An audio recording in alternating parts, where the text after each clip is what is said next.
What is this? What is this? This is the Young God. Wait. This episode is brought to you by Avo Creative, a creative company that builds brands and people. To learn more, visit the link in the description of this episode. Before you listen any further, you should know that this is part 2 of a 2-part episode. I highly recommend you listen to the first part so that you can follow along. Thank you. One thing I fear most in my life is poverty. Some would say it's not enough reason to want to be self-sufficient. I'm like, okay, but at least it's sufficient for me. Because when you have your heart that's so open that you just want to give, you will realize quickly that you need to have to give.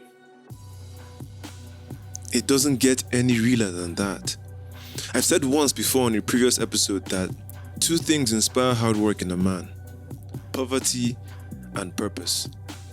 When you live in the poverty capital of the world, you need not be told.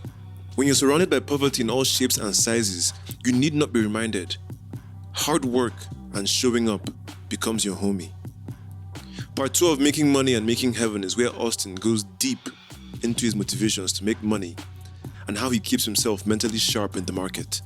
While Tega took us behind the scenes of his bond, his brotherhood, his friendship with Austin. And just by the way, people, particularly women, think male relationships are one-dimensional and lack depth or intimacy. But this episode, this conversation begs to differ. You will hear how 2 men inspire each other, sharpen each other, and take each other as they are. It's beautiful, but I digress.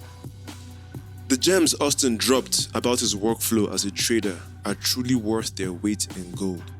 He spoke about his future plans to teach the art of trading to people in the future, and the things he will do differently compared to the other brokers that exist right now and that have come in the past. And somewhere in there, he gave me my flowers, and I made sure to stop and smell them. But of everything that was said between part 1 and 2, the last 15 minutes of this episode is the most powerful by far. If you get there, when you hear it, you'll understand. All in all, part 2 promises premium content. My name is Rodney Omalkache, and you are welcome to The Young God, a podcast for gods.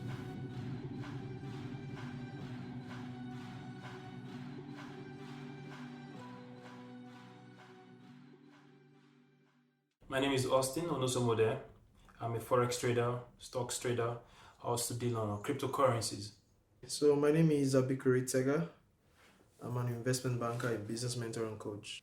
Austin, it's good to have you. Tega, it's good to have you. Thank you. This is The Young God, a podcast for gods. It's about doing the best with what you're given, having a mindset that allows you to thrive anywhere, especially in a place like Nigeria where, the pressures are all around. So it's all the more reason to have a sense of purpose and a sense of, and an approach to things that allows it to not crush you totally.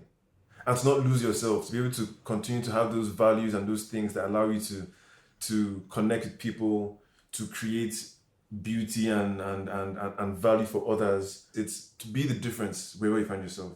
Because people already expect Nigerians in Nigeria to be angry, to be cynical, to be full of, some kind of madness. Or vile, yes, based on what the environment and society has, brought out of us. But I always think that being a god is being the difference. You appear somewhere, and when you relate with people, they just feel that difference. Based on what I just said now, how do you in your own way, try to manifest the God mentality, the God in you and everything you do? No, like you rightly put it. People will see through the front you're putting. If you're not being real or genuine, people will see through it. So the first of all, is be true to yourself. To the point whereby any action you take is a reflection of who you are. So when you're true to yourself, then at that point you're ready. You know, when you come and you express yourself through your skill, you know, people will know that you're dependable and they will come to you. And that's the God factor you talked about. When they see that you're different, irrespective of, you know, the expectation they have of the average person within that confine or that space, you're ready to go. Okay, so personally, I just think that, like Austin rightly pointed out, people see through what you put out there, okay? And so I also like that whatever it is you do comes from a depth, okay? Resources, riches without depth, okay, would not be able to stand seemingly circumstances out there, okay? Every form of achievement you're trying to front without a depth would not be able to withstand. For example, fame is a good thing. Okay, everyone wants to have fame in our world of, you know, social media and everything. Okay, so fame is a good thing. After all, it was recorded about Jesus that and his fame grew abroad. It was a very beautiful thing to describe about. But when fame meets you without depth, it destroys you. Okay, so depth is very important. Whatever it is you want to have, whatever it is you're trying to front, make sure that you have a corresponding depth. For without it, you won't be able to sustain any form of, you know, environmental shaking that comes your way. So the first thing you must always go for is substance, okay, which is depth. Anytime I'm in business, you know, trying to have a business meeting, partnership engagement, what I'm actually looking out for is depth. Okay, it is depth that makes you see it beyond the face value, beyond the profit on the table, beyond selfishness. Okay, so the level of depth one has, you know, would really tell how far you can go with the person and what level of relationship and engagement you can actually have with the person. That is so spot on. And I like the thing about fame, because I always say that I said one time on Twitter, make sure you know yourself before you blow. Everyone's trying to blow, right? Everyone's trying to become, you know, world famous for God knows. You don't even know what you want to be famous for. You just want to be famous, you know. But whatever it is you're chasing, just make sure you know who you are and you have sorted out yourself personally. Fantastic. Before fame finds you. Because if fame finds you without that, as you said, depth, it will take you to destroy it. for a ride, man. That which was meant to be good becomes evil. Yes. In your hands. Yeah, like even you make money, the money goes away really fast. Fantastic. You know, yeah. you meet great people, but because you are not yet in your element, you ruin those relationships. Fantastic. Just like that. Fantastic. You know, you meet a great partner, relationships, as in maybe romantically, and because you don't have that, it's so, you know what, that just, and it's so easy, like you said, to see it. When you have depth, you can see it in others. You can detect it like this. Fantastic. You know, you can. It's like someone said to me once on the podcast, deep calls to deep. Beautiful. I love that. It stays with me all this time. Deep calls to deep. How did you guys meet? for you to know that if this guy falls from here, you know how he reacts. How did you guys meet, Abig? Okay, so I think that it's more of I would say for a layman, I would say we met accidentally. Okay, but knowing what I know and what I've become, I know it's divine. Okay, so I know it's divine. You see, because you see, we are all writing a book and we are we're following the script of our lives. Okay, so people come into your life for a page. Okay, you begin to get frustrated when you take them to page 6 when you're supposed to just end at page 5. You get. So I realized that our friendship has spanned from our university days. Okay, but it was so shallow at that time because the purpose for the friendship was at a very important time of our life in the future. Okay, so it was shallow then. There's no substance around it. It's just, you know, but back into about 12, 13 years later, you get, there's this source around the relationship, and then it's just easy to flow because of the fact that we're coming from, you know, a long distance, and then and then amazingly you can see the resonance, you can see the alignment, the thought pattern flowing, the goals being aligned, the vision being, so I mean, there was a day I was right talking, before your very eyes, you're seeing him. exactly. So there was a day in the house I was talking about. I mean, I love that yacht. I'm thinking of where I'm gonna keep my yacht, and he said, do you mean yacht or yacht? Do you want to just have one? I'm like, hey, dude, calm down.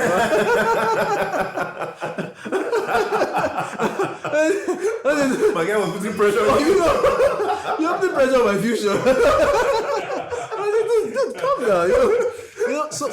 But in some circle, even if you have that thought, there's not enough frequency in the air to communicate such thoughts. So you just keep it in your mind. But here you are in another atmosphere. You're saying that, and it's being raised right in front of you, not as an afterthought. Do you get? So I would just see it as divine, because you see the concept of friendship is spiritual. It's spiritual, and that's why if you look throughout the Bible, of everyone God dealt with, there were very few people He called His friend. He called them His friend. Okay, not everyone He dealt with He called friends. Right? He loved, but there were certain persons He called His friend. Right? And for the sake of this, podcast, I won't go into, deep into that as to what made Him to call them, His friends. So friendship is spiritual. And once you understand this concept, it begins to get easy relating, severing, and managing relationships. So I would just say that it's divine, basically. At what point did your respect for Austin become apparent to you? Like, oh my God, I respect this man. At what point? Can you remember the moment? Yes, and it's the moment where he's not afraid to beat himself. Yes, I like I told you, I pat myself. Right? He beats himself. He beats himself in public. He beats himself. In private, he's not ashamed to beat himself in front of you, and sometimes even if I want to beat myself, I beat myself in my mind, so that you will not hear that I'm beating myself. Do you understand? I want to pat myself, I want to pat myself so that you will hear. So he beats himself, so if he could beat himself to my hearing, of course he would have also beat himself internally. So he beats himself within and without. That's the capacity that I do not even have to wait for the application, because I already know what it takes for a man to be able to beat himself, which means at every point in time he's demanding the best part time, and when he doesn't get it, he doesn't want to. Does a particular scenario in one of the happenings in the market, and I said, oh crap, Austin, these guys are messing me up. These guys, they're terrible. They're dealing, these brokers are manipulative. And he said, hey, guy, relax. No, it's not them. It's you. He said, take it off your mind that it's them. It's you. I said, no, I have proofs. I have proofs. No, they're monitoring me. He said, no. It's not them. I actually told him that you are too small to be monitored. It's not you. Do you understand? It's not them, it's you. We're talking about a $9 trillion market every day. That go through the forex market, $9 trillion. Nobody's going to care about your $100,000 or $200,000 you're trading. It's too small. Nobody's, because it's not, they don't even, it's not up to a wink in your eyes. It's like a blip. It's never up to a blip. So you see the point? Oh. He's willing to take responsibility every time, and after taking it, beat himself for it. Sometimes how you want to take responsibility and just want to feel good that you took the responsibility. Like, okay, I take the responsibility. No, after taking the responsibility, he beats himself up, right? Like he's the cause. And what precedes that is what amazes me, is that when he beats himself up, he begins to ask himself, what should I now do next? What should I now do next? Get there? How is this going to be avoided next time? Within my handbit, within my power. Which means he's always reducing the external forces in his outcomes. Every time he's reducing the external forces. Whatever happens, he looks for everything that happened within his control, and even the ones that would have been taken by someone else, he wants to take it and say, it's still me that caused it. Now, take for I should have example, changed this. That's a good right there. Do you understand? I should have changed this. Yeah. And then he's in the next season, he's already asking himself, in the next time, I'm going to do this, I'm going to do this, I'm going to do this, I'm going to do this. So over a period of time, the external influences is getting reduced. Yes. So that in itself is, earn my respect. When you master yourself, you master reality. 1,000%. 1,000%. The easiest thing is very easy to point a finger, right? And one thing I know as a man is whatever you participated in or you're participating in, always walk within the confines of your control. Never lose your control. That is my number one formula in life. Whatever you have no control of is not yours. Come again? Whatever you have no control of is not yours. It's impossible. So with that control in play, you know when to leave, you know how long to stay. Now, once you begin to see that, at this place, the powers are no longer within my reach. Let me take what I have and leave now. Or let me leave this conversation now. Because it's getting out of my hands. Right? The market is so deliberate in taking advantage of you that you should be deliberate and make sure the market doesn't take advantage of you. Right? That's why when I hear, the market did this, well, you could have done something. But you gave up your control. So when he says beat myself up, right? That beat up he's talking about, it's basically those reminding yourself, like, what you should have done. Why didn't you do it? Or in the case whereby you didn't know what you could have done, you're like, okay, so what could I have done in this case? If this thing repeats itself in the future? And you're like, okay, this. If that thing happens again and you repeat it, it goes back to what we said earlier. Using an old formula that didn't work to get new results. Right? To get a different result. It's not achievable. So you always need to keep your mind awake. That's how I think. Right? Take charge, take control, own the mistakes when they happen, and make sure they don't repeat themselves. Because when they do, that means you're showing up for no reason. If they repeat themselves, you're showing up for no reason. You might as well pack your bags and look for something else to do. Yes, because you imagine you have an appointment for 6 p.m. And by 5:30 you're still in your bed. And then by 5:59 you're blaming somebody for the traffic, for not driving as fast as you have wanted them to drive. Forgetting that you actually saw your control leave your hands. Own it, so that next time when you have a 6 p.m. engagement, by 3 you're already awake. You already have your bullet points put together. Okay, this is what I'm going to do with this meeting. Yada yada yada. Maybe if it's a 15 minutes drive, by 5:30 you're at the door. That is the control I'm talking about. So you have to beat yourself up to remember, because the mind doesn't know. The mind is just there. You can take advantage of it. For it, you can either be a victim or not be a victim. It's all up to you. You can be a cruel master or a faithful servant. The mind. Exactly. Exactly. So how are you gonna use it? So that's the whole beating thing he's talking about. It's not because I just enjoy being like, Austin, no, that's not it. But it seems to me like you enjoy it, bro. It's a process. Learning, like I said, you have to be a humble student of the market. Yeah. Right? Learning is, as long as you're in the market, you keep learning. Right? Sure. You will keep learning. Sometimes you're a human being and, and give or take, you make a mistake you shouldn't have made, right?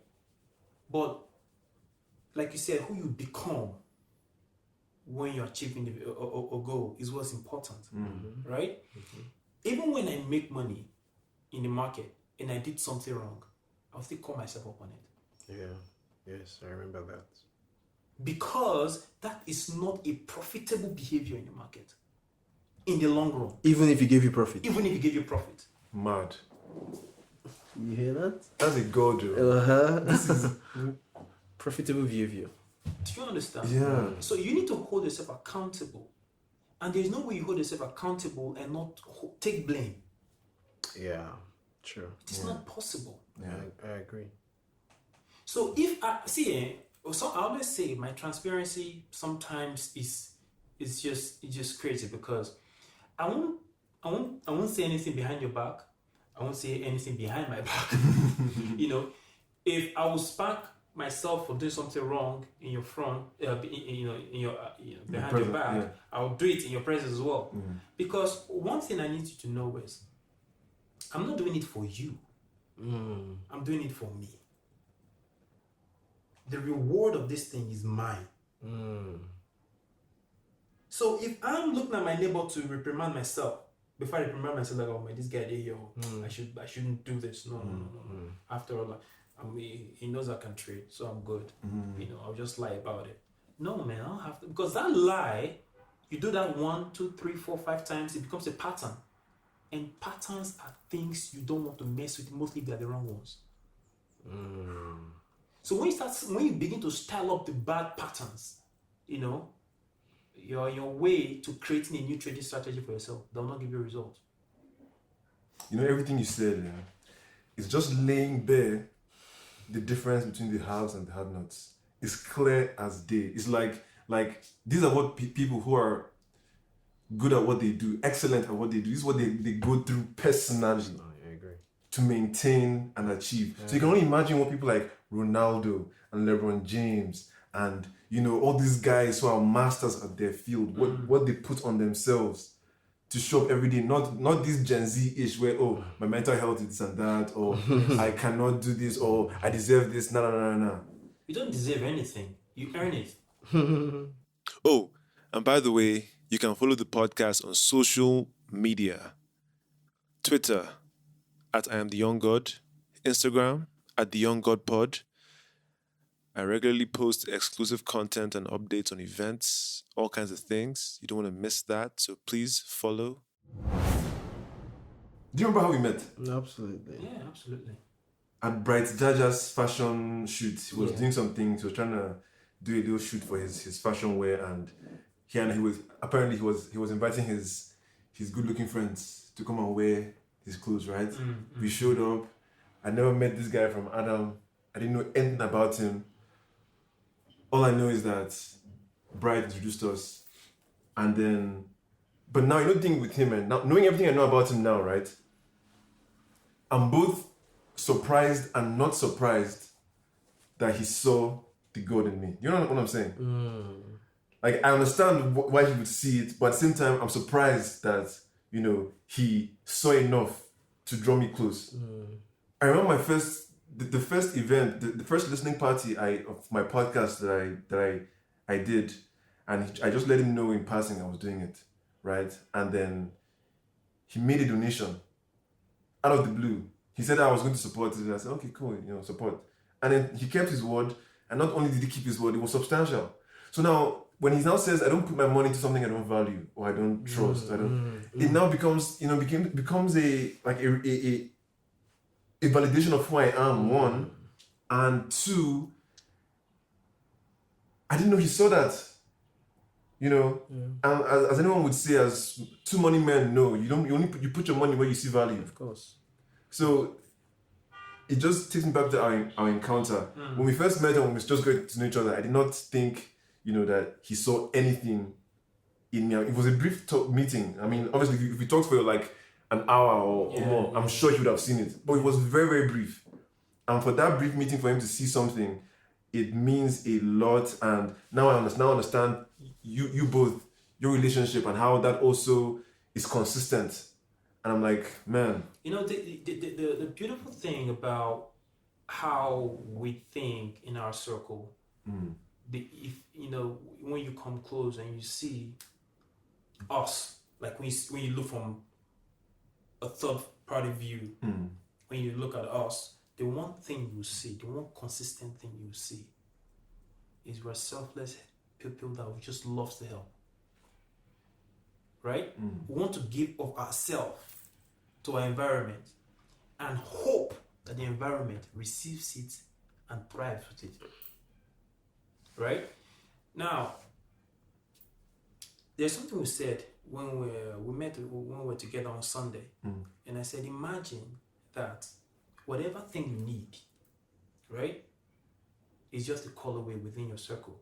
Like, I need this. I don't know. I meet Austin with him. Now Austin speaks very good one for you. Austin Alpha also. Or you call Tega, or just call anybody. Just a call away. Now that thing will look so easy. Like, I just call now. But to somebody that doesn't have that access, that's not in the environment that has created that thing that's thriving now, it's a big deal. Some people even pay money for it. That's right. Right? So when we meet people, and I've noticed it with you as well, and I think that's why we really clicked, because I don't think it's much is about what I saw. I think it's more about what you gave. Right? When you live with you, you're very, very giving of yourself. Right? You are true to yourself. You're genuine in every single way. It's hard not to see that. So when you merge who you are, who we are together, what's going to happen? Beautiful magic. And we haven't even scratched the surface yet. Absolutely. There's so much more. Like there was a friend of mine on the same Sunday we met. I told you we had a meeting after our meeting. I went somewhere else. I wanted another of my friend to meet another of my friend, so that in the future we can see how we can be there for each other on the project the other guy is going for. Right? I'm not doing it because of what's going to benefit me. I'm doing it because, you know what? The bigger the circle, the deeper it is, the more people we can reach. True. The world is sick. People have fathers that are not fathers. Children that need fathers. Just to show them the way. You don't have to be a biological father, but just someone that can all they need is a mentor that will be their father. True. I benefited from that kind of system. I've always been my own man all my life. I didn't grow up with a father figure in my life, right? But the moment I picked a mentor that was extremely giving of himself, I knew that if you give the right information in the right space and the right person is there, they'll run with it. It will turn into magic. I swear. So why will I stop that process when I know How you benefited? I benefited from that kind of system? Yeah. Why would I want to stop it? And that is one thing if you remember, I always say that you are the father to the fatherless. I always say this thing. I've said this at least 4 times. That I love your podcast because your podcast replays, it shows life to people in a very practical way. So do with this information what you please. Right? So you come into this space, so it was such an organic space. You come into this space, you have people that have dreams, have visions, they want to pursue them, they listen to the podcast, they get the light bulb moment, and like, okay, wow, okay, this, imagine what this would turn to in 10 years, 15 years, 20 years. Amazing. So, bro, I don't think it's much of what I saw. I think it's about who you are. And I just implore you to be that, non-stop. Amazing. Okay. Sweet as a mother's milk. Hearing this from you. Amazing. And now, a quick message from our sponsor, Able Creative. Able Creative is an Abuja-based creative agency that builds brands and people. It is owned by yours truly. We have a very particular set of skills skills acquired over a very long career, skills that make us a blessing for entrepreneurs, brands, and businesses. If you need creativity coaching, consultation, communication, and creative direction, we are looking for you, and we will find you, and we will be the creative right hand you need to be brilliant. You can learn more about what we do, what we've done, and who we've done it for via our website. There's a link in the description of this episode. Or you can contact me directly for a free consultation. I want to hear your plans. You want to speak about the plans you have for this forex space. Yeah, so I actually have 2 exchanges, 2 brokerage firms that are looking to work with me here in Abuja.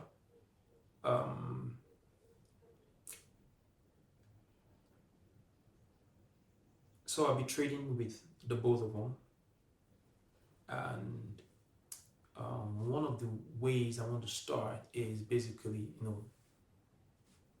help people as well get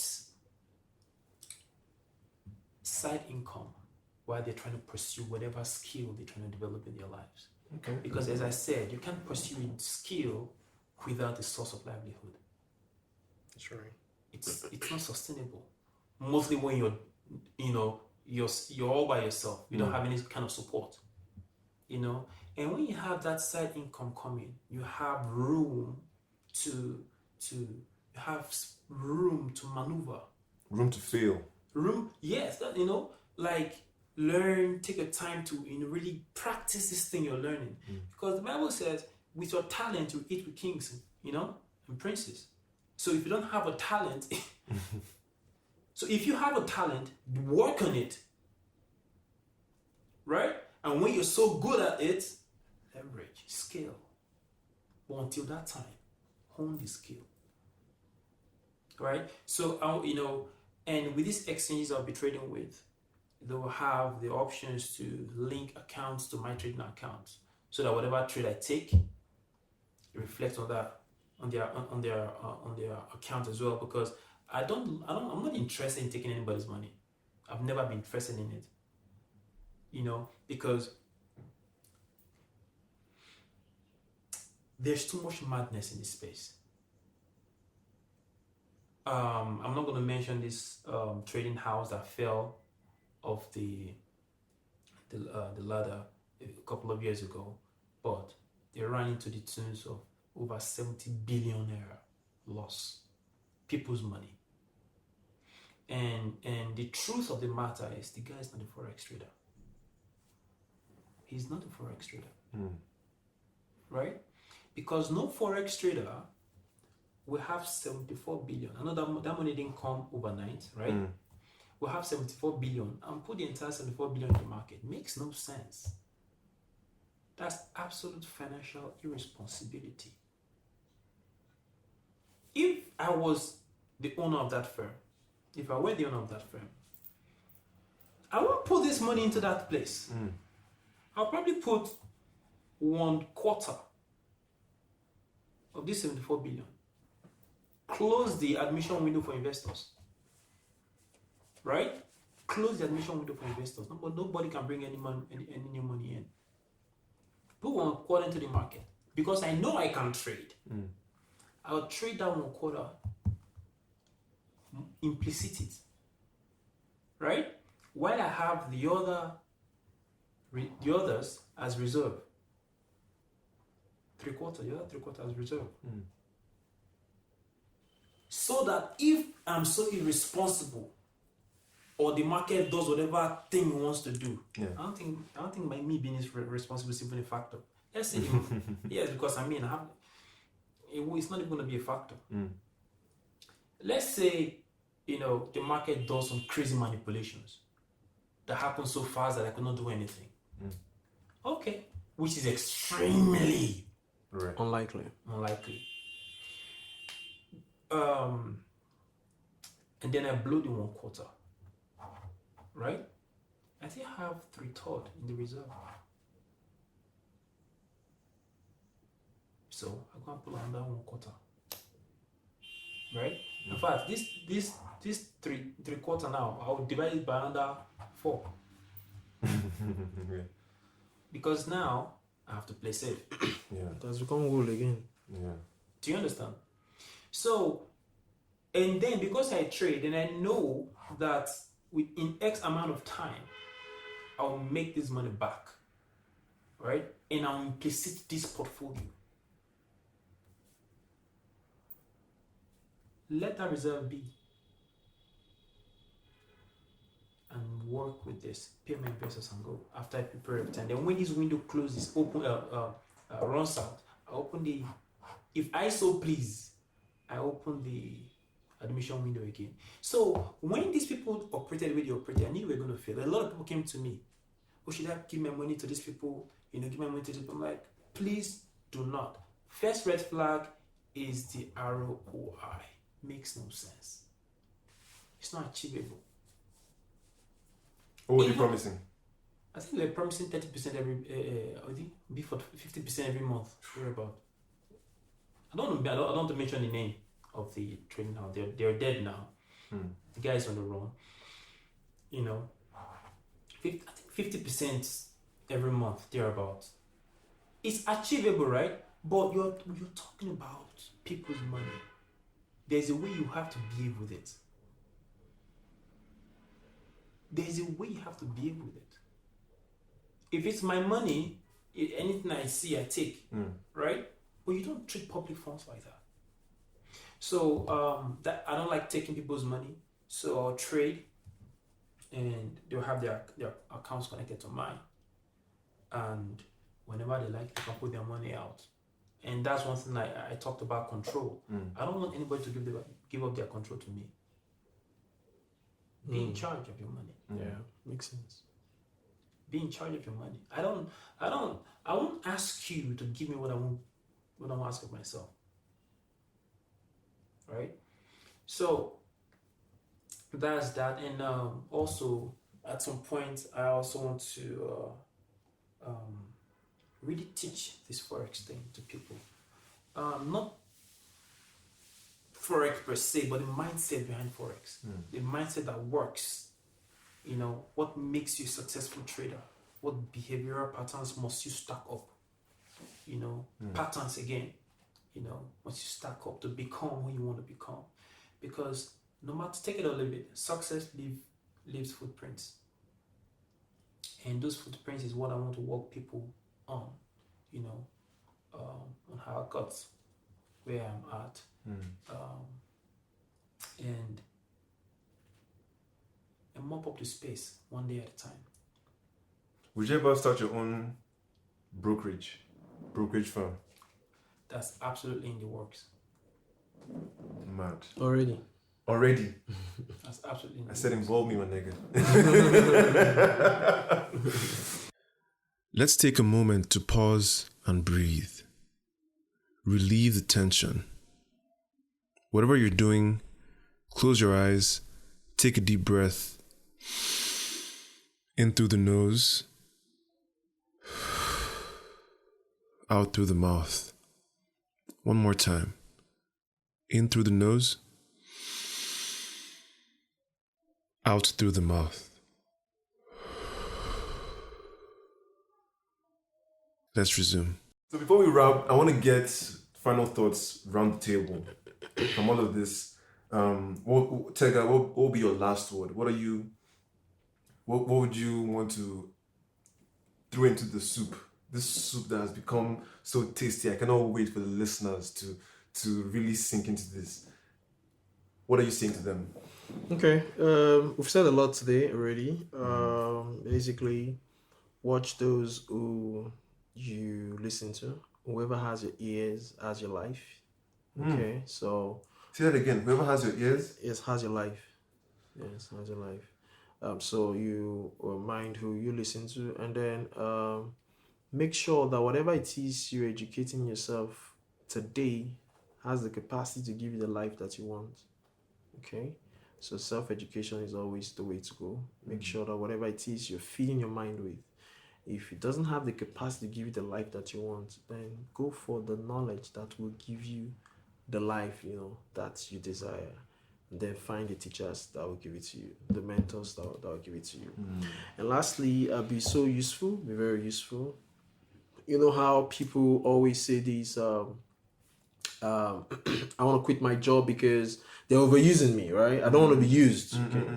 You know, so yeah, see, because until you're used, you just may not be useful in life.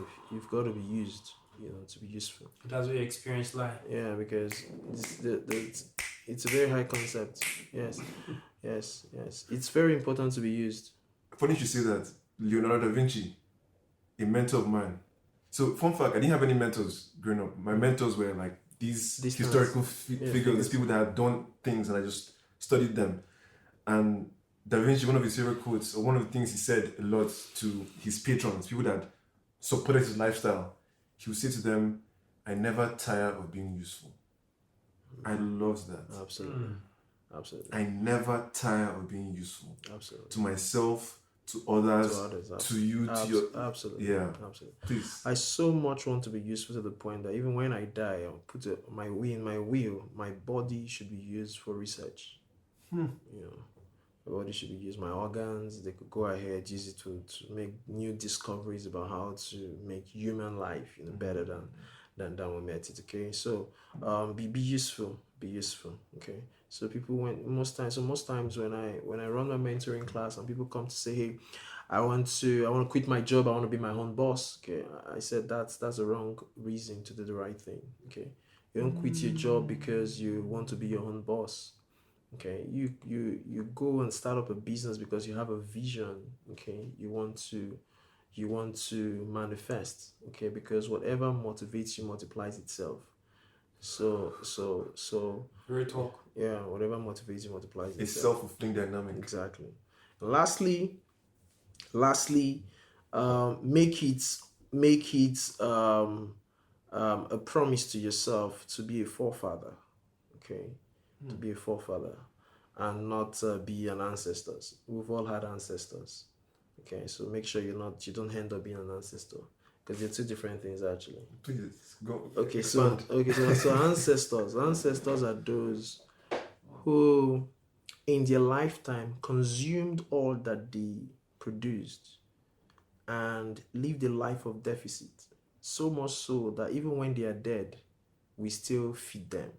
And that's why when you want to drink, you have to pour some on the ground, because they are so indebted, they are so hungry and without, that they still being fed, you know, even long after they are dead. But forefathers are those who see the future, based on the future that they see, create a life, build a life today, so that those who didn't see it will live in it. Okay? And those are two different things. In Africa, what we have mostly is forefathers. Is ancestors. Okay, yeah. Ancestors.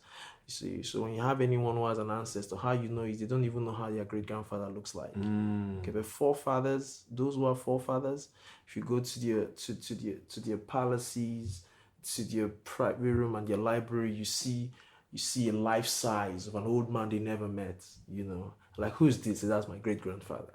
They never met the great grandfather, but they met something that the great grandfather did.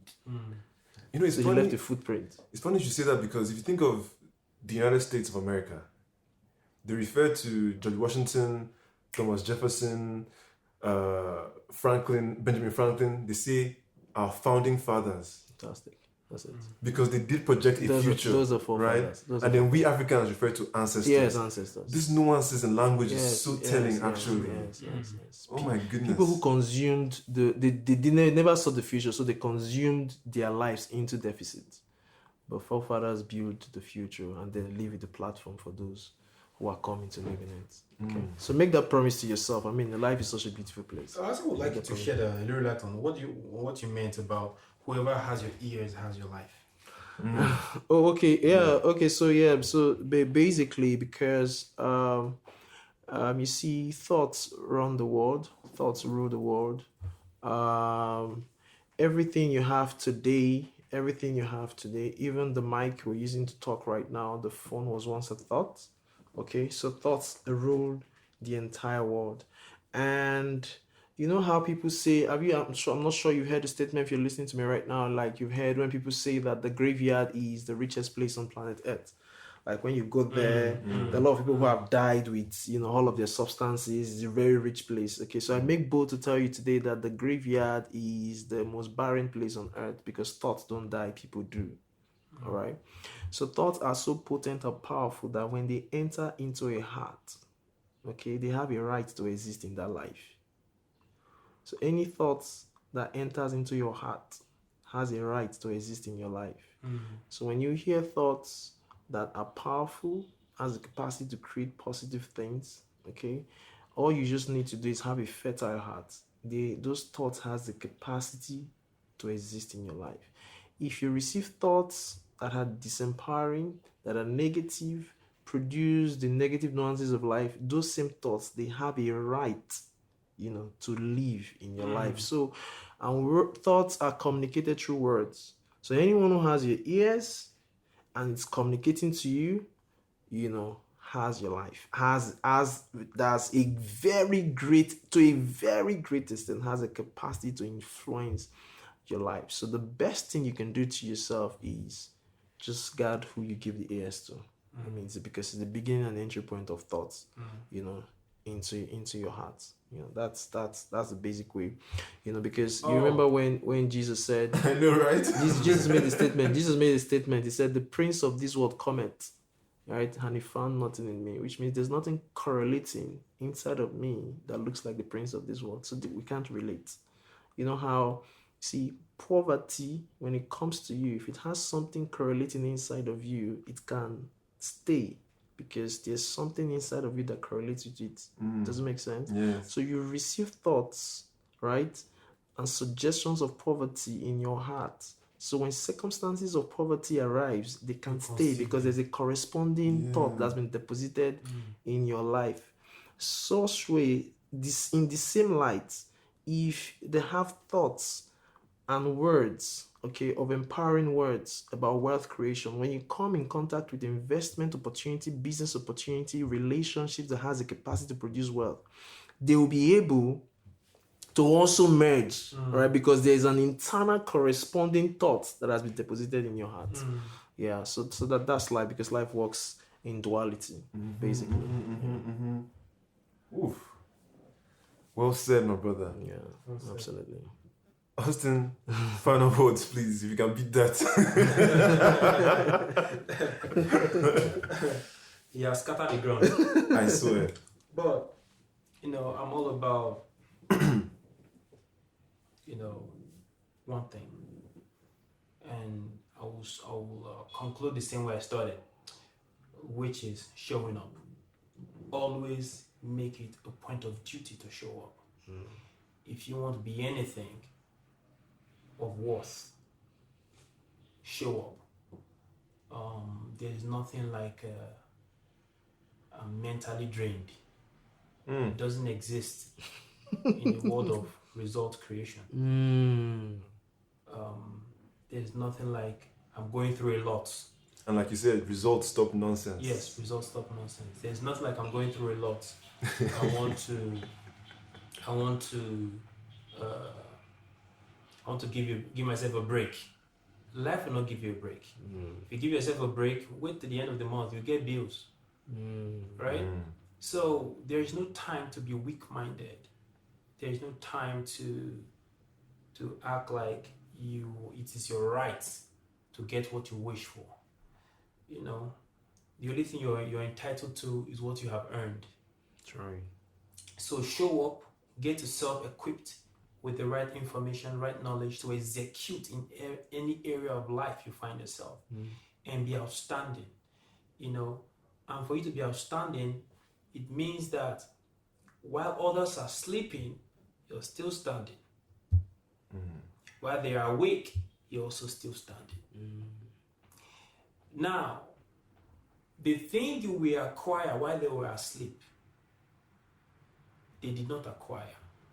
The thing they will acquire while both of you were awake, you both acquired. So the advantage is in doing what others are not willing to do. Right. So show up. Show up. There's no space for excuses. There's always a reason not to do something. That's right. But if you look closely, The only reason that'll keep you doing what you have to do is how important that thing you're pursuing is to you. You know, so look at yourself. What is of value to you? What is the goal that you want so badly that you know if you achieve, a lot of nonsense will stop. You know, one thing I fear most in my life is poverty. You know, some will say it's not enough reason to want to be self-sufficient. I'm like, okay, but at least it's sufficient for me. You know, because when you have a heart that's so open that you just want to give, you will realize quickly that you need to have to give. That's right. That's right. Right? Agreed. So if I don't have it and I can't give, I feel incomplete. Even for you that doesn't even want to give, when the bills come and you can't give, you will leave the house. You'll be thrown out. Down. When you get to a place of job, you can't produce, you will be thrown out. A life is a life of responsibilities. If you don't play your role, if you don't show up, you will be drowned in life. So I just implore everybody to show up. That's the only thing that is really lacking. Showing up and integrity. You know, they're very lacking in this world today. Have those two things and we're good to go. Well said. Amazing. You know, just to buttress on the thing you said about poverty, I don't know if you listened to that episode, I talked about work and love being the answer to everything. One of the things I said there is that two things make a man to get up and work every day: poverty and purpose. So it's either poverty is chasing you behind, so you get up and work, or purpose is pulling you, so you get up and work. Now, blessed is he who has both. You know, you have poverty chasing you and you have purpose pulling you. That's a strong one. So when you make small money, purpose means that you will not get complacent. You will not feel like you've arrived, you know, and poverty reminds you that this thing can finish you, you know. So as a man or as a person, you just have to figure out which it is that is driving you and make those moves. So guys, Austin, Tega, what a way to kick off season 6 of The Young God. I am so glad that to have you both. And as you said, who you give your ears is who you give your life. Yeah, control your life. So whoever has given me their ear, you know what that means. Yeah. You've been listening since season 1. You know that You know where your life is now. So thank you so much, guys. This is amazing. And this is The Young God. This was a treat from beginning to end, wasn't it? What did you take from it? What stood out to you? How do you feel now that it's all said and done? These questions matter when you consume this kind of content. Don't just move on to something else like it's beans. These are pearls, you. Reflect and internalize. That's how you get wise. That said, thank you for listening. If you enjoyed this episode, best believe that there is more where that came from. There are over 100 episodes that cover a variety of topics and guests. There's something for everyone. Every episode, every conversation, every story is dripping with insights that will delight you, make you think, and put you onto new things. Things you don't hear every day. Things people don't usually say. We take it there, week in, week out. Do follow the podcast on IG at The Young God Pod and Twitter at I Am The Young God for more God level content. New episodes drop every Saturday at midnight, so do subscribe and do share. I'm your host, Rodney, and I wish you a blessed day and a blessed mind. Rodney, out.